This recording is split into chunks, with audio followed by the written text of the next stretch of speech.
A Song to the Tune of Love by It's _ Kingston on AO3.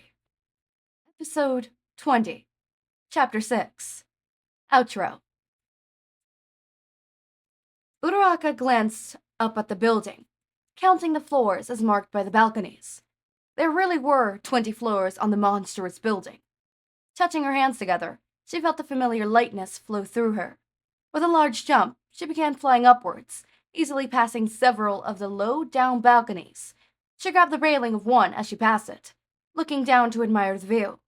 The city was lit up, bright lights glowing around her. Off in the distance, Yue sat impossibly, the stone wall encasing it, doing no favors to the prison core aesthetic. Pushing off the railing, she continued up, darting past a deck after deck. Each one looked about the same, which lounge chairs positioned opposite to a small enclosed fire pit. Potted plants sat in clay-colored containers.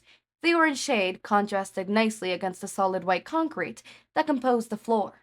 The glass railings bordered on 3 sides of each balcony not only granted her a perfect view of every floor she passed, but supported the solar-powered lamps tucked on every corner. Eventually, she could clearly see the final floor, her destination. Someone was up there, though. From the 17th floor, it was difficult to tell. Logic dislocated it to be Toga, waiting for her at the top. Reality seemed to have other plans, though. Hey! Uraraka called as she plopped up above the railing, landed semi-gracefully on the other edge of the glass. Whoa, what the fuck? Twice fell backwards, leaning in the chair. Hey, Hiro. Sorry, Twice. She apologized as she vaulted over the glass. I thought you were Himiko since she was heading up here too. I didn't mean to scare you. It's alright. He gave a thumbs up. Scared the shit out of me. Sorry. Uraraka said again. What's the hollering over? A bat fly into you again? Dabi called from inside the house. A few seconds later, he appeared in the doorway. Oh, Hiro. You fly into him or something? There's a bat, Twice shouted. No, she'll make a good pilot. What are you here for? Dabi said, leaning against the wall. Oh, Himiko told me to come up this way. We were gonna hang out and she invited me to stay the night. She came up with the same time I did, so I thought she was up here. What do you mean, staying the night? Dabi stepped forward, a sinister air about him. What the hell makes you think you're gonna do that? Uraraka stepped backwards, back against the railing. Twice got up, stood beside him. This isn't your house, Hiro. He turned, smacked Dabi on the shoulder. Stop it, you're scaring her.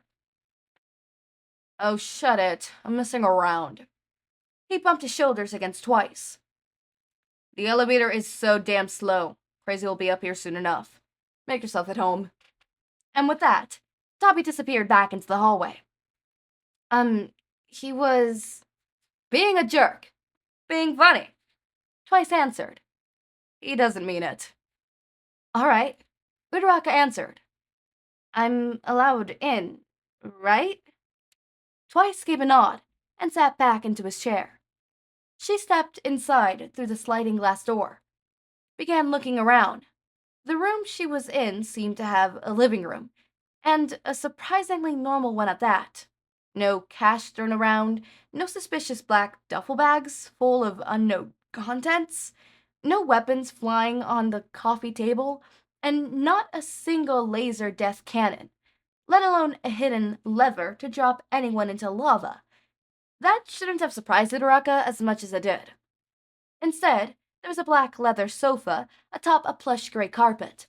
The darkly colored coffee table had a video game console resting on it, with several controllers scattered around it. It wasn't on, but Uraraka can see relatively well in the lighting coming from the room beside her. Well enough to tangle the cords to the television in front of the coffee table, pressed tightly against the white walls. Then again, what else would the cords be connected to?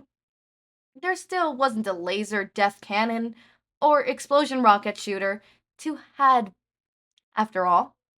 Turning, she noticed the room providing the light was the kitchen.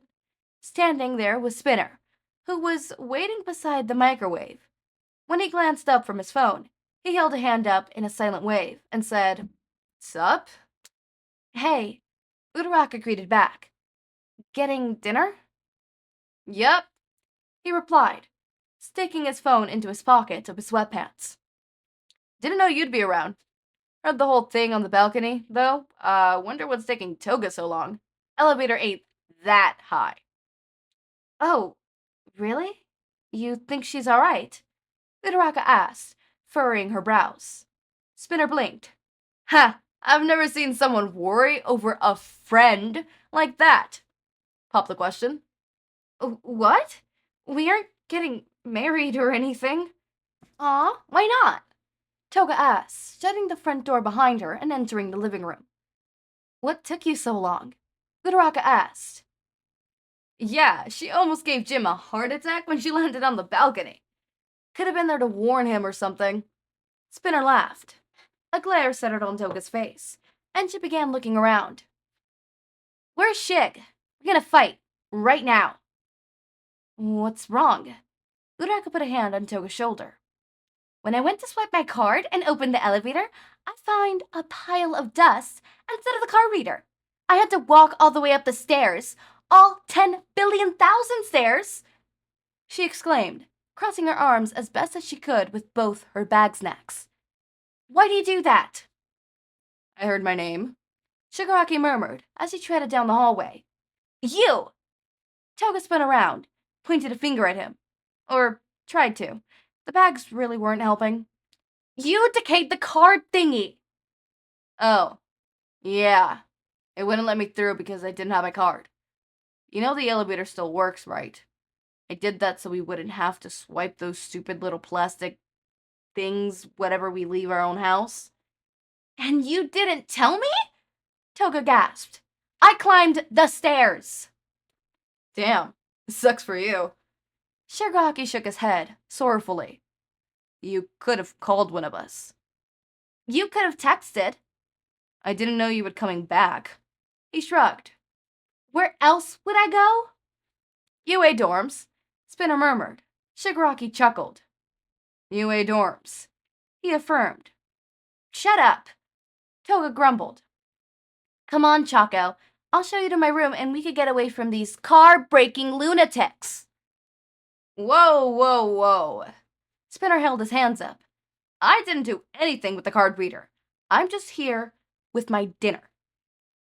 "Fine. Car-breaking lunatic, singular, like you." She stuck her tongue out at Shigaraki before walking past him and down the hallway. "Hey." Uraraka offered a slight wave as she maneuvered around him. "Hello." He grumbled back. Uraraka followed Toga down the hallway, eventually stopping outside what Uraraka assumed to be her room. Stickers of cats and rainbows coated it, the occasional heart sticker plastered between them. One of the cats had a fang sticker layered on top of it, giving it a comedically large pair of fangs. One's far too big to fit its mouth. Uraraka wondered if Toga had put it there, or if another member of the league was responsible. Alright, okay. This was interesting. It really was. That's all I can say right now. Give me a second. Obviously, climbing upstairs. The room, obviously it makes sense. Not the room, the living room. On why it would be like that. I find the hilarious scaring of twice. I thought it was probably going to be Shigaraki or Dabi or something, but I'm excited to see where this goes. I really am. Sorry, I'm a little...